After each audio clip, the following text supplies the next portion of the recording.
Okay, so in part 1 of week 3, I left off on discussion number 8. At the very end, just as a reminder, make sure that you're reading and responding to someone else's post. So I'm back on the home page, so I can go over the rest of the unit. Again, the last video went over the first part of the unit, week 3 poetry, discussion 7 and 8, on to discussion number 9 for week 3. So if you didn't watch the last video, just remember that there is a lot of work this week because we're condensing poetry into 1 week since this is just a 6-week course. And so you want to get on your work and just keep on going through and just trusting yourself and listening to the poems and taking them in and trusting your interpretation of them and your connection. So this is the last discussion for poetry. It's discussion number 9, but just the third discussion for the poetry unit. I decided to make one like I did for the last unit when you were actually starting to come up with ideas for your essay. So this is going over the essay number 2, poetry project assignment. So you'll read over the prompt below, which I'll do with you in this video, and then you'll start brainstorming and coming up with ideas. You can post a response or a draft of your essay to the discussion here for feedback. It must be a page long for credit. You can either start your essay and post your ideas here, or just tell us on a page which of the stories you plan to write about and why you're interested in writing about it. Oops, let me fix that. Which of the poems you plan to write about. Sorry about that. So you have a couple options, just like you did for the last essay. It's nice to have options, and you can kind of feel like you have a little bit more freedom to choose how you express yourself in your writing. And so these are your options. You can choose one poem that we read and offer a thoughtful interpretation of it. Really, it's a thoughtful interpretation, interpretive analysis of it. And so you're going to think of the discussions we've had on poetry and the manner in which we analyze and applied course concepts like repetition, imagery, tone. Consider the meaning of the poem and how it relates to today's world. Make meaning from interpreting the poem and teach us something. Again, option number 1. Option number 2, you can do a compare and contrast essay of 2 poems that we read, showing us how they're similar or different and why it matters. Perhaps one is more effective at tone and or imagery, while the other has clearer wording. Make meaning from interpreting the poems and teach us something. So again, whichever prompt you choose, the criteria evaluation is below. That is the rubric for which I will be grading. And again, I have to add in, as I forgot last time, a solid and thoughtful thesis argument about the poem sustained throughout essay and developed by the end. So that is super important. I'm going to highlight that so I can point you to it. Again, so you're going to choose which of these prompts you want to do for your essay number 2. So we're going real fast. Let me just save this real quick before I go back up. So again, for this discussion, you're really just using this particular discussion as an opportunity to really jump right into your essay and figure out what you want to do. The essay is due next week on Monday, so you'll have some time to do it, but not too much time. So you want to draft your ideas out first, see what other people think, get some feedback perhaps. Super helpful. So that's what's happening for this discussion. After you post yours, you're going to be sure to read other classmates' ideas and respond to another classmate's ideas in a thoughtful paragraph. Give them more ideas to help develop their piece. This is super important when you're sharing ideas, when you're giving feedback, because obviously 2 eyes are better than 1.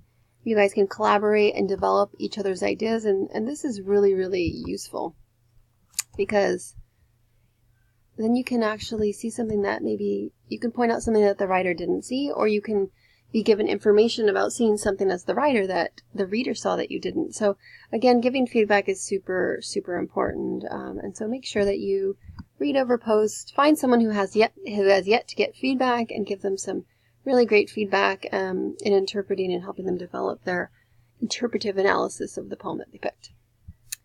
Okay, so back to the homepage. That's the last discussion for the poetry unit. And then we have 2 more things which we have every unit, which are the quiz and the journal log. So I'm going to go ahead and click here. I'll just go in order, journal logs here. And so for the journal log, you are going to open a Word document like you did for the short stories. You're going to save it. You can also cut and paste it to the text box here. It is due by July 6th, which is Friday, worth 50 points.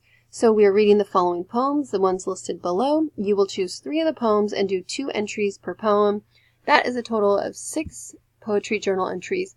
Again, if you're not sure what it looks like, here are the poems, and these are the parts. Part 1, sharing a quote from the reading.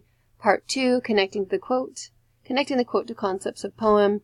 And then Part 3, explaining why you picked it. Again, making sure that you're citing in MLA format. Here's one by Pablo Neruda. Part 1, I shall lift my arms and my roots will set off to seek another land. Lines 33 through 35. This line is beautiful in the sense that it gives the reader a beautiful image of a tree with roots. The word shall makes it sound biblical almost. Moving one's roots seems impossible, but Neruda challenges the impossibility by making it possible. The speaker is saying that he will go to a whole other land to reroot. I picked this quote because of the way it makes me feel. I felt this way too, like leaving to seek out another land, wanting to be free and start anew, root myself in better soil. Again, have fun with your journal log. The journal logs should be an exciting opportunity for you to connect on a personal level and learn something about yourself or the poem, or hopefully both. That is the journal log. The last thing for the unit, the last 2 things, are the quiz and essay number 2. So we already went over essay number 2, but the quiz, you can go ahead and click on here. Looks similar to the last one. You have 2 opportunities to take it, worth 50 points. Time limit is 120 minutes, which is way more than you actually need. It will keep your highest score. You're going to need your poetry introduction packet because that's going to help you. Again, you can have it with you as you're taking the quiz.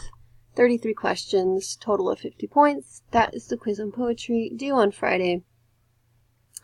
And then the last thing that is due for Unit 2 is the Mamma Jamma, which is your essay, your interpretation and analysis. So this is the one that I just went over in the discussion. So make sure you're looking at each of the prompts. You want to pick one of the poems that you're just absolutely enthralled with, that you want to explore more, and then you're going to delve right into it, and you're going to offer an interpretive analysis. So remember, the interpretive analysis is what you see based on what you know about poems. And so it's important that you trust your intuition and that you actually just push it and see what you discover. You know, you might go in not knowing why the symbol of a rose growing in concrete by Tupac Shakur is such a beautiful image. And you may explore that image and come up with an argument about resilience or strength in adversity. And so again, I encourage you to let your guard down a bit, trust your intuition, reread the poem several times so you feel connected to it, and delve right in and see where it takes you. Again, this is part 2 of week 3. I went through it super fast. I will be traveling out of town for the next couple days, but I will still be grading and checking in on you. I won't, however, be making more videos, so I wanted to make these before we left this morning.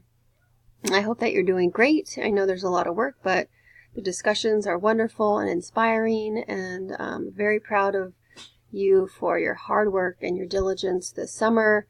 I hope that you have fun in week 3 with your poetry, and I hope you have a great holiday break as well. Enjoy the 4th of July.